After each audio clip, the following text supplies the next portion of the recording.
বেগম খালেদা জিয়াকে আজকে মধ্যরাত্রির পরে অথবা আগামীকালকের সকালের ভিতর ইনশাআল্লাহ আমরা ওনাকে ইউকেতে অর্থাৎ লন্ডনে ওনাকে একটা নির্ধারিত হসপিটাল আমরা ঠিক করেছি, সেখানে আমরা ইনশাআল্লাহ ওনাকে নিয়ে যাব। আপনাদের এই দোয়াই ইনশাআল্লাহ দেশনেত্রী বেগম খালেদা জিয়াকে সুস্থ করে তুলবে। Uddin Ahmed, professor doctor FM Siddiqui, professor doctor AQM Mohsin, professor doctor Shamsul Arifin এবং professor doctor Ziaul Haque, professor doctor Zafar Iqbal, professor doctor Abu Zafar Mohammad Saleh এবং professor doctor brigadier Mohammad Saiful Islam সহ দেশের বাইরে থেকে professor doctor Richard Bell and professor doctor Shakil Farid সহ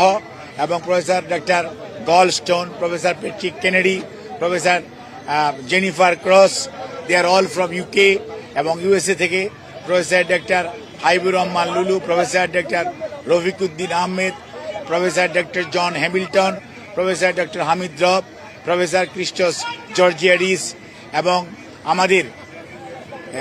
পিপুলস রিপাবলিক অফ চায়নার কুনমিং ইউনিভার্সিটি হসপিটাল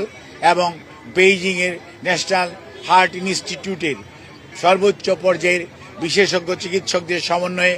গঠিত মেডিকেল বোর্ডের সর্বসম্মত সিদ্ধান্ত মোতাবেক এবং দেশনেত্রী বেগম খালেদা জিয়ার বর্তমান শারীরিক অবস্থার আলোকে আমরা ঠিক থাকে আমরা কাতার রয়্যাল এয়ার অ্যাম্বুলেন্সের মাধ্যমে দেশনেত্রী বেগম খালেদা জিয়াকে আজকে মধ্যরাত্রির পরে